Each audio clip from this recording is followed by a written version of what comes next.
कोशिश ये है कि जब बच्चे यहाँ से निकले तो एक शिक्षित और आत्मनिर्भर इंसान बनकर निकले, ताकि अपने जीवन में उन्हें दूसरों पर आधारित रहना न पड़े और ना ही उन्हें अपराध का रास्ता अख्तियार करना पड़े।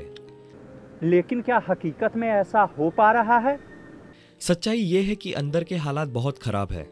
किसी अपराध में शामिल बच्चे और ऐसे बच्चे जिनके खिलाफ कोई आपराधिक मामला नहीं है, दोनों ही तरह के बच्चे को अपना घर में अलग अलग रखने की व्यवस्था नहीं है और इसका नतीजा होता है सामान्य बच्चों का आपराधिक मानसिकता वाले कुछ एक बच्चों द्वारा शोषण।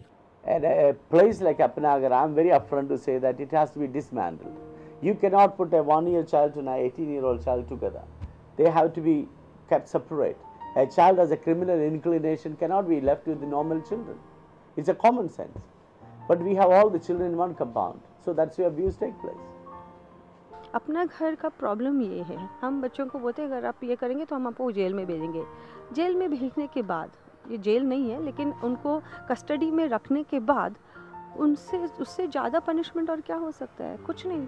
तो जब पनिशमेंट और कुछ नहीं है तो बच्चों को मालूम है हम कुछ भी करें क्या होने वाला है, हम तो हैं ही कस्टडी में, घर में है, इससे ज़्यादा कुछ होने वाला नहीं है। It's really bad. It does not do anything good for the child. The child who's small will be victimized. If a child stays in such kind of atmosphere for a long time, either child will go into depression with very negative thinking, with very low self-esteem, or you will make them criminals. हम जो बोलते हैं ना policing का काम, हाँ police है तो हम काम करेंगे, अगर पुलिस नहीं रहे तो फिर क्या हम ऐसे ही कायदा कानून का उल्लंघन करते रहेंगे? ये नहीं होना चाहिए। I strongly feel that government should focus on administration and running system rather than running the charity. Running the charity should be given to social organizations and NGOs who are compassionate. Government has its own limitation, it has its own employment problem, and I don't think government should run a shelter home like that, because it needs a lot more skill, it needs a lot of personal touch, it needs a lot of emotions involved. It's not just a 5-acre land, so many buildings and so many employees. They are not machines, they are human beings. What they need is emotional touch, they need attention, they need care and compassion and kindness. Unfortunately, I don't know how much government employees can provide. जैसे कि हम बोलते हैं योगा करें, meditation करें, फिर उनको हम वैल्यूज़ सिखाएं, ये अच्छा काम करने से अच्छा फल मिलता है, ये अगर हम सीख बच्चों को दो तो ये डिसिप्लिन का तरीका हमें लॉन्ग टर्म के लिए बहुत फ़ायदेमंद होगा। Every child has a right for survival, right for protection, right for development and right for education. This is the fundamental right of the child, and government is responsible to provide. But most of the case, because government has not developed a proper system of providing, child become a benefactor. They will come with a beggarly attitude. अभी हाल ही में Bombay high court के Goa bench में एक PIL की सुनवाई के दौरान गोवा सरकार ने अपना घर के हालात सुधारने के वादे किए हैं। Concerning our present chief minister, I have a great faith in him because he's a man of action. Over the last time when he was as chief minister for 5 years, he had made tremendous change. Really appreciative, and I'm sure he will do something constructive. If not, we'll have to move again. But we are hoping that government will take action, because it's a high time for the government to act on it. लेकिन उन वादों को लागू करने के साथ साथ सरकार को ये भी समझना होगा कि अपना घर के इंफ्रास्ट्रक्चर को सुधारने के साथ साथ बच्चों के इमोशनल नीड को भी समझना होगा। अपराध में शामिल बच्चे यहाँ पर अपने मुकदमे की सुनवाई और उसके बाद सजा मिलने पर यहाँ अपनी सजा काटने के लिए रहते हैं। लेकिन मैं बात करना चाहूँगा कुछ ऐसे बच्चों के बारे में जो कि चाइल्ड लेबर के तौर पर रेस्क्यू कराए गए और अपने माता पिता से मिलने के इंतज़ार में यहाँ रह रहे होते हैं। मेरे हाथ में कुछ एक ऐसे ही बच्चों से संबंधित डॉक्यूमेंट्स है। इन डॉक्यूमेंट्स को देखने के बाद कुछ एक बातें कॉमन दिखती है। ज्यादातर बाल मजदूर गोवा से बाहर के होते हैं। जब पुलिस उन्हें रेस्क्यू करते समय जो एफआईआर दर्ज करती है उसमें पीड़ित बच्चे की उम्र 14 साल से कम होने का अंदेशा जताया जाता है। थोड़े बाल मजदूर अगर हम गए तो हमको बोले कि आप बाल मजदूर है, नहीं हम 17 साल के, 18 साल के और 19, छोटे छोटे बच्चे बोलेंगे नहीं हम 19 साल के हैं, क्योंकि उनको वो कानून मालूम है। Most of the victim of the child abuse or people who are in need of care and protection, practically maybe more than 80% are migrant laborers. There is this unseen hostility between the Goans and non-Goans, Ami Goan, Tu Kona, in a kind of feeling like, no, you are not Goan. But we should remember we all are Indians. Plus, we are all the equal citizen.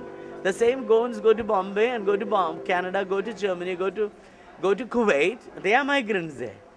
So we cannot have that kind of hypocritical attitude. They are outsiders. Who are they? They are the people who wash your clothes, clean your house, build your homes and do our dirty works for you. So it's a high time for the government and the local to act on to care and protection for these children and these people. जब पीड़ित बच्चों के माता पिता child court में बच्चे की custody लेने की पिटीशन फाइल करते हैं तो चाइल्ड वेलफेयर कमेटी की ओर से दलील की जाती है कि बच्चों के माता पिता उनके पालन पोषण करने में असक्षम है। हद तो तब हो जाती है जब चिल्ड्रंस कोर्ट के आदेश के बावजूद CWC बच्चे को माता पिता के हवाले करने से मना कर देती है। ऐसे ही एक मामले में CWC ने चिल्ड्रंस कोर्ट के आदेश को मानने से इनकार करते हुए उस आदेश को बॉम्बे हाईकोर्ट के गोवा बेंच में चुनौती दी, लेकिन मेंशनिंग के समय ही हाईकोर्ट ने कहा कि बच्चे की परवरिश अपना घर से बेहतर परिवार के साथ हो सकती है। CWC ने हाईकोर्ट से अपने पिटीशन को वापस तो ले लिया, लेकिन CWC के अड़ियल रवैये के कारण उस पीड़ित बच्चे को अपने परिवार से मिलने के लिए 1 और महीने का इंतजार करना पड़ा। कानून और अदालत हमेशा ये कहती है कि बच्चों के मामले में इन्फोर्समेंट एजेंसी को ज़्यादा संवेदनशील होने की ज़रूरत है। हमेशा कोशिश ये होनी चाहिए कि हर हाल में बच्चे की भलाई हो। मैं एक रात को हम लोग खाने के लिए गए बाहर, तो होटल के बाहर छोटे छोटे बच्चे, एक लड़की छोटी सी वो दूध पीती बच्ची को लेके वहाँ होटल के बाहर भीख मांग रही थी। वो भीख मांगने का भी धंधा गोवा में चल रहा है, वो ऑर्गेनाइज्ड क्राइम है। तो मैंने वो बच्चों को कहा कि आप यहाँ पे मत भीख मांगो, आपके ये माँ बाप किधर हैं? बोले उधर है। तो हमने बोला अभी रात के 11 बजे हैं, रात के 11 बजे छोटे बच्ची 5-7 साल की और दूध पीती बच्ची को लेके होटल के बाहर खड़ी है, कोई बड़ा आदमी उनके साथ नहीं है, तो उनके साथ कोई भी कुछ कर सकता था कि रात का समय है और ये बार एंड रेस्टोरेंट है, आप तो को मालूम है ये मौके का फ़ायदा कोई भी उठा सकता था। तो फिर मैंने बोला बच्चों के अगर आप माँ बाप के पास नहीं जाएंगे, नहीं हम पुलिस को बुला को आपको अपने घर में भेजेंगे। तो उस टाइम भी मैं थी वहाँ पे, मुझे लग रहा था कि मैं अभी पुलिस को फ़ोन करूँगी और बच्चों को अकेले हैं, उनको यहाँ कोई उनका फ़ायदा ले सकता है, उससे अच्छा उनको हम अपना घर में भेजो। फिर मैं सोची कि क्या अपना घर में इनकी परिस्थिति अच्छी होगी, क्या हम उनको और धोखे में डालेंगे, ऐसे सोच के मैंने उनको कहा कि मैं आपको अपने माँ बाप के पास ले जाती। तो उन लोग फिर भागे वहाँ से। In Goa, we have thousands of single mothers working in people's homes as maids and servants. Their rights have been totally denied.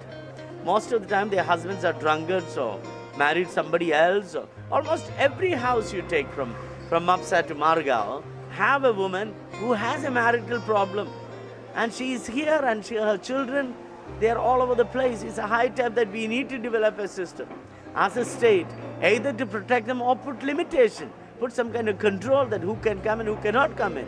But definitely, if somebody had come in front of us, who need care and protection, we as a citizen of this nation, we have to treat them with the dignity and respect, and we must do the needful for them. We cannot turn an else an eye to them. बच्चों को हम भीख नहीं मंगा सकते हैं, पर अगर ये बाल मजदूरी है, कानून है, उनको हम जाके अपना घर में रख सकते हैं। पर एक डर लगता है कि क्या हम उन लोग अपने माँ बाप के पास सही रहेंगे, लेकिन हम अपना घर में डालेंगे तो क्या उनका कंडीशन और ख़राब होगा। तो वो भय से हम थोड़ा पीछे हटते हैं। तो अगर हमको बच्चों के लिए काम करना है तो हमें ये देखना है कि जो हमारा स्टेट रन होम जो है, रेस्क्यू होम्स जो है, वो ठीक है। Most of the time, politicians unfortunately don't take children's issues serious because children don't have voting rights. They are not a vote bank. So our challenge is to sensitize the public, and do a lot of advocacy to make people aware these children has a right and they are going to be the tomorrow's citizens. अगर management सही हो, उनका जो सोचने का जो तरीका है अगर वो सही हो, तो हमें कुछ अपना घर में एक बच्चों को एक हैप्पी और आनंद भरित जीवन हम उनको दे सकते हैं। कहते हैं कि आप कितने भी तनाव में क्यों ना हो, किसी भी बच्चे की मासूम भरी मुस्कुराहट आपके सारे तनावों को दूर कर देती है। शायद हम में से किसी को भी अपने उम्र की शुरुआती पड़ाव में बीत रहे दिनों का महत्व पता नहीं होता। हमें अपने बचपन के दिनों का महत्व तब पता लगता है जब हम उसे काफी पीछे छोड़ाते हैं। तब हम कोशिश करते हैं कि अपने बच्चों को वो सारी खुशियां दे जो खुद हमें न मिली हो। तो क्या हम सिर्फ अपने बच्चों के बारे में सोचें? कम से कम इंसानियत कहती है थोड़ा सा हम दूसरे बच्चों के बारे में भी सोचें जो किसी भी कारण अपने अपने अधिकारों से वंचित है। तभी एक अच्छे समाज, अच्छे राज्य और अच्छे देश का निर्माण हो पाएगा। देश के पहले प्रधानमंत्री पंडित जवाहरलाल नेहरू ने एक सपना देखा था एक सफल भारत का। उनके सपने के आधार में थे बच्चे। उनका मानना था कि आज के ये बच्चे कल के सफल नागरिक बनेंगे। एक सफल नागरिक से ही एक सफल देश बनेगा। देश में बच्चों से संबंधित कई कानून हैं, लेकिन देश में बच्चों से संबंधित कई कानून हैं, लेकिन उनके इम्प्लीमेंटेशन में कमी की वजह से आज भी देश का भविष्य अगर बच्चों के नज़रिए से देखें तो कहीं ना कहीं अधूरा दिखता है। तो आखिर जिम्मेदारी किसकी बनती है, सरकार की या थोड़ी सी जिम्मेदारी हमारी भी बनती है? हमें सोचना होगा। अगर हम एक सफल देश की चाहत रखते हैं तो हमें भी अपनी जिम्मेदारी को समझनी पड़ेगी और थोड़ा सा योगदान समाज के प्रति देना होगा, और तभी पंडित नेहरू का देखा हुआ सपना पूरा हो पाएगा।